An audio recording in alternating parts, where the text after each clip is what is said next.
Hello everyone! Today I'm gonna be featuring the Brindisi in our second cruiser positioning vid. Whereas the last one was mostly focused on utilizing a very squishy cruiser and utilizing especially terrain to keep yourself entirely safe, this game will be more about making you an unattractive target to shoot. Because you can't always hide behind islands and farm, especially in something like the Brindisi where you have sap, very fast shell velocity, great range as well, but not exactly useful for arcing over islands, and not that many islands to use on this map to actually utilize either. I'm also featuring this game because it's Epicenter, which is one of the most frustrating game modes in World of Warships right now, and that is because this is a game mode that quickly snowballs out of control. And that is because most of the players, I don't know if they don't understand or they simply don't care, but players often just avoid the objective. And that's why when you play this game mode, it's important that you try to support the objective, especially at the start of the match. Because if the enemy team gets to camp it for free, well, you're gonna have a 5-6 minute game, and honestly no one really enjoys that. Sometimes even if you try your best, you just get killed because no one else is interested in helping and you still lose it. Epicenter is a bit rough in that sense. So my first goal here is to move towards the objective. Move towards the center of the objective. I get spotted on the way. RPF lets me know there's a DD pushing in, so obviously we're angling away and we're gonna avoid this, making ourselves an unappealing target to shoot while we try to get ourselves undetected. Trying to get behind the island so I can push up and support. Because I have a black pushing into the cap, a radar DD, and more importantly a very stealthy DD. If I can get into a position to support him, we can probably win the early game, the early objective control, which is exactly what I'm looking for.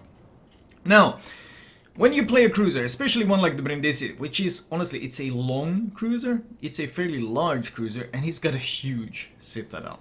So anytime you give broadside in this thing, you're risking just being straight up devastated.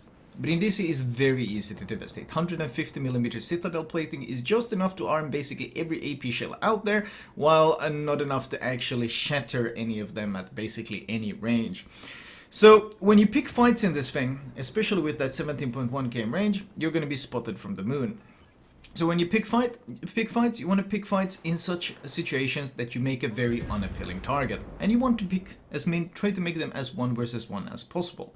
In this case, the Riga is pushing in, trying to of course radar my black, trying to put pressure on him. So we turn in, we start angling away from the Riga, and we pick him as our sole target. If you look at the minimap, the only one who can really get good shots in on me right now, well, it's the Riga right there. And if you look at my positioning, I'm angling away from him as basically as sharply as I can. I'm stopping as well, playing with my speed, and at this 17 km range, whereas most cruisers kind of struggle to get that good volleys in at this range, Italian SAP in particular, has great shell speed, great shell travel time. There's a couple of ships trying to take some pot shots at me, but you can see just how well I'm angled against them. He shoots one volley and he gets basically, what, 4,000 damage, and he's like, not really worth the effort. Note that this is something you don't really want to do in tier 8 ships as often as you do in tier 9s, because in tier 9s you can take a bit of chip damage and you can heal up to recover it. But in tier 9s in particular, you risking a bit of health just to get this map presence, just to force this radar cruiser out away from the center so that my black can do what he's doing now, which is smoke up radar and just start farming the enemy destroyer, is well worth it. Because this is what wins you games. You need to support your DD. You need to put pressure on the enemy. You need to deny him from playing as aggressive as he would want to. The Kitakaze, he has to be afraid if I'm sailing around in the center because, well, SAP deletes destroyers. We use the smoke, try to get some extra damage in on the Vladivostok, but the smoke is about to fade, so obviously we don't want to sit in any position that leaves us completely vulnerable. Our smoke has 5 seconds left, so we start slowly accelerating. But there's honestly not too much to worry about right now. We are securing the main objective, and that is what we came to the center to do. Keep in mind that turning like this is something you only do when you're undetected. One of the biggest mistakes I see cruiser players do is they shoot first, get themselves spotted, and then initiate their turn. And that's a good way to get yourself devastated. you always turn first, then shoot. In that order. You make an escape path for yourself. Like here, I want to shoot this Alaska. I get spotted, but we're already turning away. If the Riga was still hanging around in the center, well, I would already be angling steeply away from him. And that's what I'm taking into account here. I can't see the Riga, but there's a chance he might be here. So, we're playing safe. We're angling.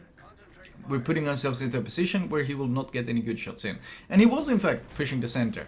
But because we were already angling away, he never really got that shot that he was looking for, that he was hoping to get. I launch torps, and then I see my black is heading towards them. I instantly ping him to get back, and then you see, if you see in the minimap, I pinged a straight line through the squares to let him know which path my torpedoes were taking. Generally, obviously you want to avoid torping backline, and I thought that my black would not close the distance towards the enemy radar cruiser, but it looked like he was considering it. So if you see anything like that, just instantly go ham with the pings like I did. Just let them know. If the player is paying any attention, all those pings and all those notifications will be enough to make him at least look at you and go like, hey, what are you doing? And then he'll see the torpedoes and go, ah, that's what he wanted. And the idea with those torps was, of course, if that cruiser tried to push in aggressively, then those torpedoes would cut him off. In return, the Riga decides to turn out, trying to disengage, tries to take some shots at us, but as you can see, if you look at my angling, if you look how extreme the angles is, this is utilizing the Brindisi's greatest strength, which is these fantastic firing angles. I can use my front guns from this angle.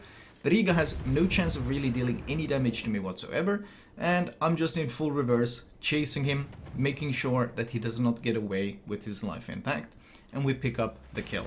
And with Luigi Sansonetti, this means we just increased our range to 18.5, which is of course always worth it. Vladivostok tries to contest the cap, and we start putting pressure on him in return.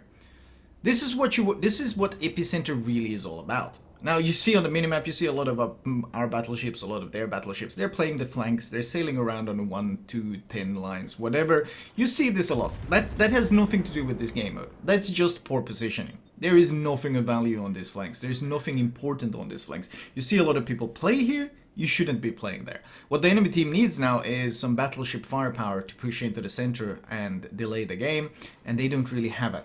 So they're trying to push in with cruisers instead. And I'm of course here to delay them as much as possible. The Alaska shows up, and that's a problem because as you can see, the Alaska and the Brindisi are in the same clan, so that's most likely a division. And with the Vladivostok in the center and these two potentially two-manning me, that means a trade that I cannot win. So we're playing very, very safe. I want to support my black, of course. I want to support this objective as much as I can. But look at my angling again. The ships that I'm fighting are the only ships that can shoot me. And the ships that can shoot me have to shoot my extremely angled ship in order to get any damage in. This is what you're looking for when you're playing any sort of heavy cruiser. Make yourself as unattractive of a target as possible. And at these ranges, of course, SAP is very, very effective. He looks like he was aiming his guns at me in return, so we use the smoke to just sit here and deal damage. Because why not? If you can, the same things that we went over in our Mogami commentary applies here as well. If you are able to deal damage without taking any damage in return, you're playing your cruiser well. That is what you want to be doing. This is the optimal situation right here. And Alaska, well, he's like, well, damn, that guy's outside of my radar range. I'm not getting any damage in, and I'm taking these huge sap volleys every volley. He disengages. He can't afford to make this push. And his teammate is there, well, they're kind of bumping into each other. They're like, well, now the Brindisi is hesitating to push in because the Alaska is running away. So I switched to him as well. Basically keeping the pressure up. 10,000 on a Brindisi, and now the Brindisi is as well like, oh god, I just took so much damage, I'm gonna disengage as well. And this is the kind of deterrent that you provide. Generally, people take big hits when they try to push in, they get hesitant. They don't really want to take that push after all. And even though there are 3 cruisers there, and they're all targeting me at this point, I think even the Vladivostok, and once again, I'm angled extremely well, I'm already kiting away, and they're not making any headway on this cap. I'm kind of playing like door guard to this objective. I'm not letting them in. And this means, of course, that my black, well, he can sail around there spotting, he can launch torpedoes, he can shoot from behind islands, he can do whatever he wants, because every time anyone tries to push in, he spots them and I deal damage to them. This is how you play around your DDs. Of course, it requires a DD with a functioning brain, which is pretty rare actually to find these days. But if you find one, there's no excuse not to try to help him as much as possible. Now, however, this Vladivostok is pushing around the island. The Bismarck is joining in as well, and I'm not sure what's going on with this Iowa on the flank, so I decided it's time to reposition. Especially since I got an FDG coming back from the 1-2 line, which means that I will have a potential crossfire from that angle. And that's of course something you want to utilize. You want to utilize crossfires in all ships, but SAP of course does so much better against any sort of broadsides, so having a FDG that will force them to angle against him is very, very useful. Looks like the cruiser's bailed, so I'm gonna see if I can push in and support my DD again. I don't really want to leave the objective. Why would I? This is the place where I'm dealing damage. This is a place where I can continually use my guns, and ultimately that's how you rack up those big numbers. That's how you get those big scores. You put yourself in a position where you can shoot. The island protects me from the Vladivostok. There's no risk of a crossfire. If any of the cruisers suddenly pop up in front of me, well, I can just angle in nose against them. And with this much firepower, the Friedrich Grosse having arrived, the cruisers can't really afford to take an open water gunfight in the middle of the objective with me right now. They can try, but they will most certainly die before I die. It looks like they're gearing up to perhaps get some sort of push in. You can see just how much holding this central objective has given us. The ship count is pretty much even. We have one ship advantage, but the score is 850 to 290, 12 minutes into the game. And this is just because, well, objective control. That is what decides epicenter outcomes, is objective controls. I want to shoot, but once again, the age-old rule, you turn away first. Look at my ship in the bottom left. Only when we're basically even and already in our full turn do we shoot. If anyone aims at us now, as they're doing, well, we're already angling away. I'm dropping preemptive torps on the Alaska since the Donskoy appears to be sailing around to the left. I don't really know what the Donskoy is doing though. There's really no reason for what he's doing. It's making life pretty difficult actually because, well, I think he's gonna get himself deleted. Generally speaking, Alaska is the bane of all cruisers. You do not want to push into an Alaska. You do not want to pick fights with an Alaska. The Vladivostok on the flank bothers me. I'm taking him as my main target, because my positioning is perfect as long as the Vladivostok doesn't live. Because you could see the perfect broadside he had on me and the potential devastating power he had. Shooting him meant that the Brindisi and Alaska got to sail past, but honestly, well worth the trade just to make sure the Vladivostok died and I can't be crossfired. As long as I can't be crossfired, I cannot be killed. I smoke up, but I'm just within that Alaska range, so we accelerate out of it, and now we're trying to bait out that Alaska radar potentially. Just making sure I don't eat any unnecessary damage, especially since we are quite close to winning this match. Donskoy gets himself deleted. Not surprising, honestly. You don't want to pick fights with Alaska. Bismarck is also pushing in, so we're going to try to put some damage on him as well. Any damage we can put in on this pushing enemy team, the better. The ship count is actually even. We have a huge points advantage, thanks to objective control. While the enemy team has been struggling to get any objective control, our play in the center has ensured us objective control. Alaska pushes around the flank and he becomes my priority target. As I mentioned, Alaska is scary.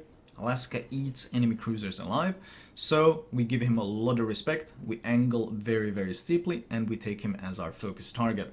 He's forced to probably angle quite effectively against the New Mexico, and while he's forced to do this, or I think he's even hunting down my York, we unload as much sap on him as we possibly can. Any damage we can do to him, and especially if we can kill him off, that will make our life so much easier, and more importantly, he's their last radar cruiser. If we kill the last radar cruiser, what exactly can they do against the USS Black? Not a whole lot. And that's obviously an even bigger reason to focus him down. Alaska, while scary, if you can shoot him for free in the Brindisi like this, if you can find firing angles on him, he melts quite quickly because that sap is just so damn consistent. We don't get the kill, New Mexico picks it up, but ultimately it doesn't matter. We get rid of the Alaska, which means this entire right flank is now empty and clear, which means that I can push up closer and I can utilize the terrain on the right side of the island. As long as the Alaska had that part of the map, as long as the Alaska had that map control, pushing up meant pushing up into a crossfire. Now that the Alaska is gone, pushing up is suddenly an option. Somewhat surprisingly, the enemy team had a failed division with the Queen Elizabeth, but that Queen Elizabeth actually killed our Alaska. in a 1 versus 1 on that flank. I'm not sure what happened on that flank, but him pushing up is actually becoming quite an issue right now, because as I said at the very start of this game, your big threat in the Brindisi is crossfires. Huge citadel, very vulnerable, and even a Queen Elizabeth can easily just blap you. Those are what, 381mm guns against your armor? He can citadel you at basically any range whatsoever. So I'm trying to get the kill on him, but it looks like I'm not getting the volleys I need. He turns in behind the island with, oh, how little health was that? I think I hit him for 6,000 and he gets behind the island and survives. Which is unfortunate, because now I can't shoot him anymore, and it looks like he's getting a... He's going to get a heal ticking behind there. So he's going to be a constant threat. I'd like to get rid of him, because this game is still not over. If they pick up some kills with 4 versus 4 at this point of the game, Epicenter generates points so incredibly quickly, and the entire cap is turning red. And every time they secure one of the objectives, they also secure a chunk of points. So once again, even though the game seemed in the bag, it's still not over. And that's something people really need to learn. Until you have 1,000 points, the game isn't over. And this applies to both people suiciding in, as well as people just giving up. Ah, there's no chance we can recover from this. Honestly, anything is possible in World of Warships. I've seen people throw the most easily winnable games ever. So there's no reason really to give up on it. They had 3 ships in the cap. Whereas this might seem like an advantage, the problem with having all 3 ships in a central position like this is that, well, I can once again find an angle to shoot from.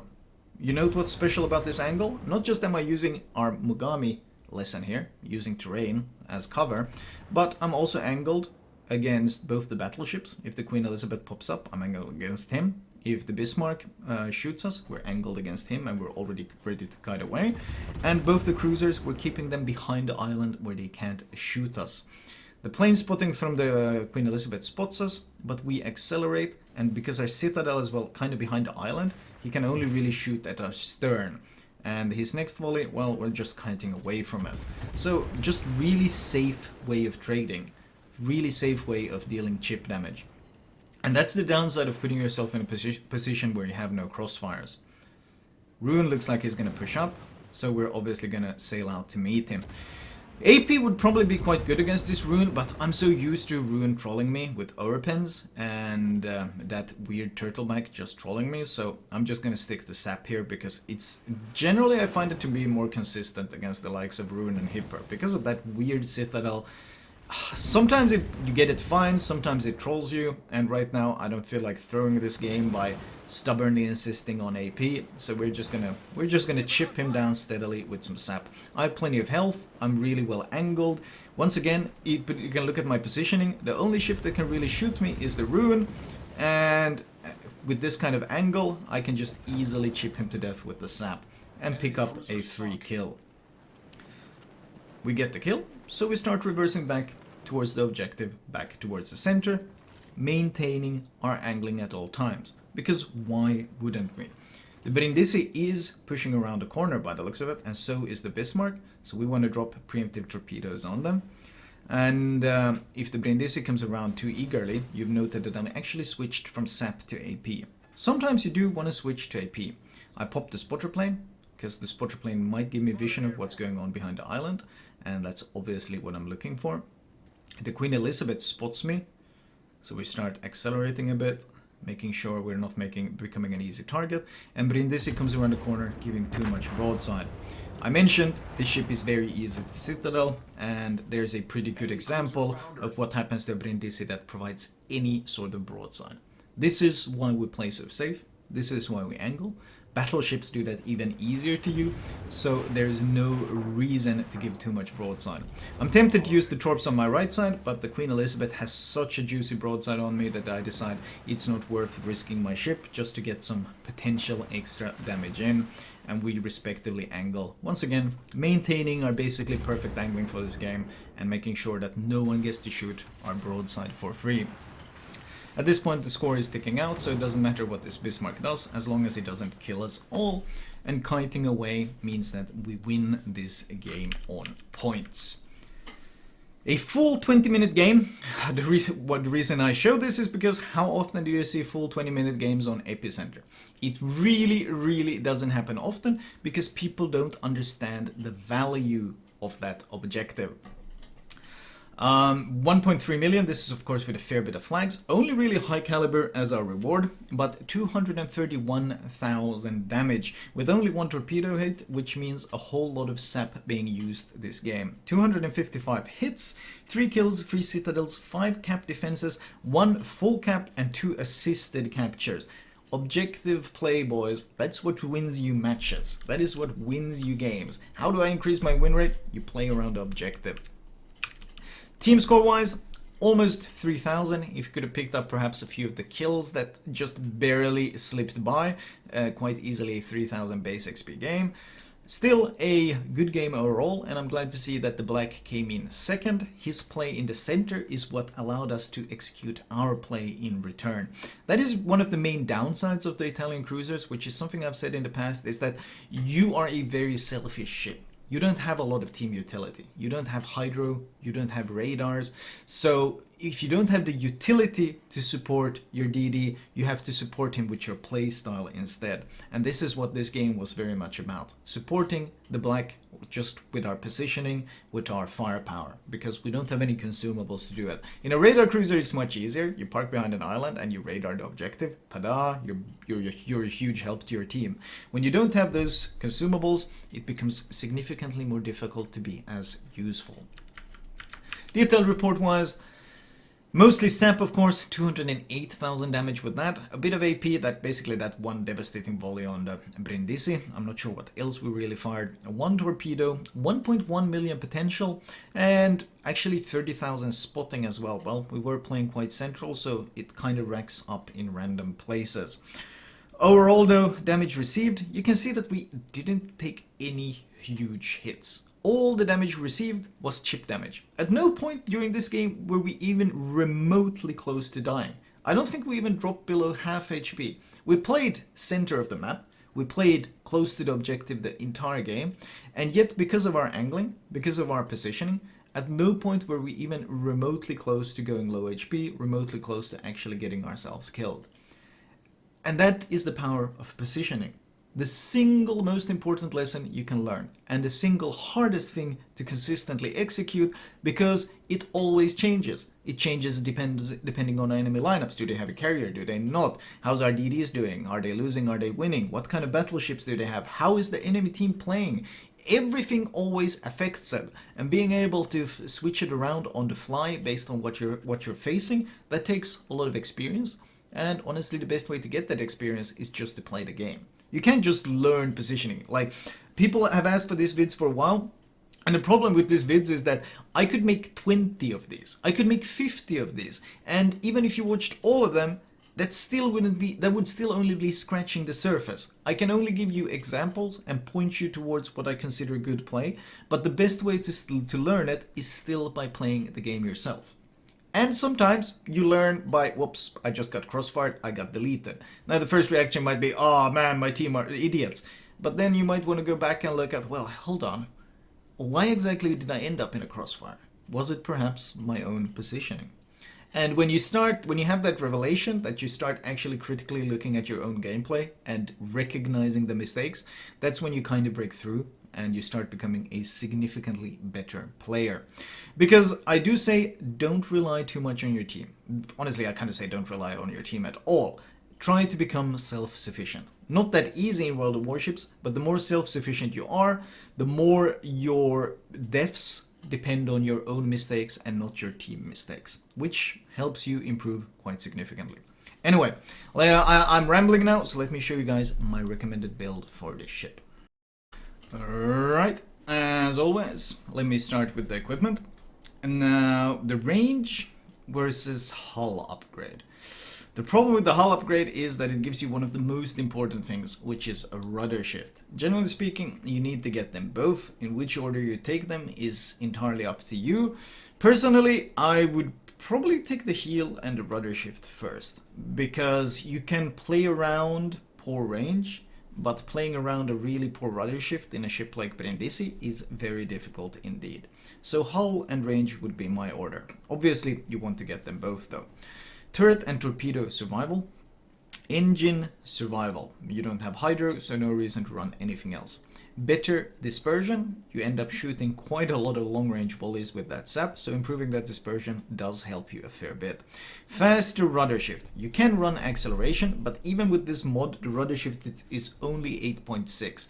So honestly, I prefer it for the additional maneuverability. That's not to say that acceleration is a bad upgrade. I think both are excellent. It's entirely up to your playstyle. Better concealment and faster reload. I kind of get my extra range from the spotter plane and potentially Luigi Sansonetti if you have him. Spotter plane for obvious reasons, because the fighter plane is absolute useless garbage. Captain build wise, I would say the standard build is priority target. If you have Sansonetti, expert loader, probably even without it, you still want expert loader because the reload is so brutally long on these Italian cruisers. I do like expert marksman because the turret traverse is terrible. Superintendent, additional smoke, additional heal, additional spotter plane. You saw me even run out of the smokes in that game because in long games you can easily run through them. And concealment expert.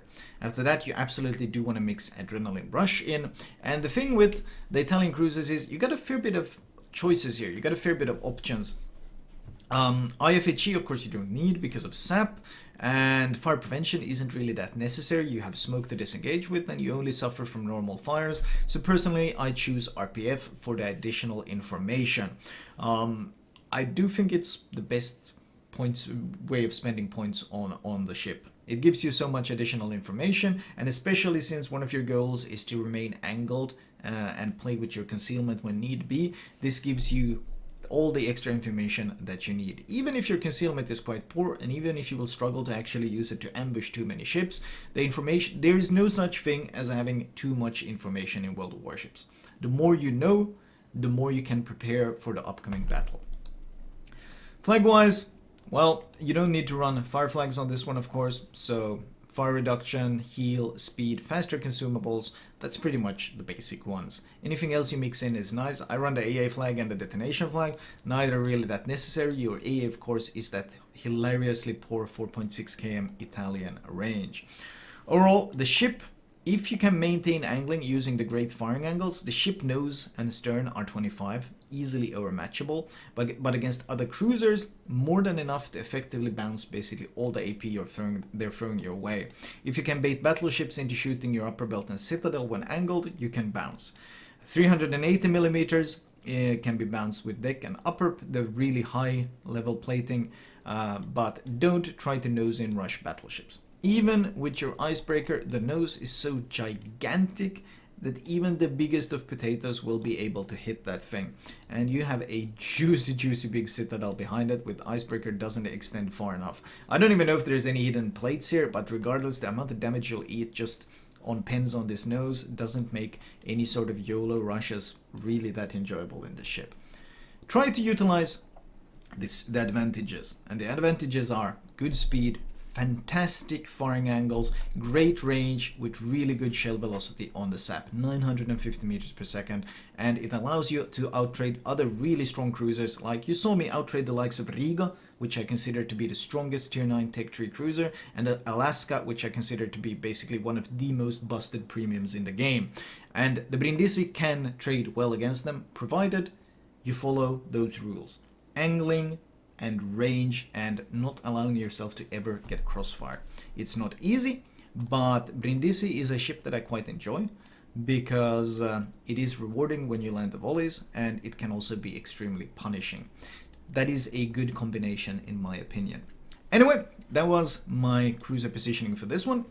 Next up, I'm not really sure which one I should feature. I'm tempted to feature a more aggressive game. That means, of course, featuring one of the battle cruisers. Although they are technically cruisers, or although they are actually battle cruisers, but in World of Warships, they're all labeled as cruisers. So I'm tempted to maybe feature some hyper-aggressive Stalingrad or Alaska game to give you an idea of the things you can pull off if you have enough armor. Or maybe even Petra might be funny. We shall see. Regardless, thank you for watching. I hope you guys enjoyed it, and I will talk to you guys next time.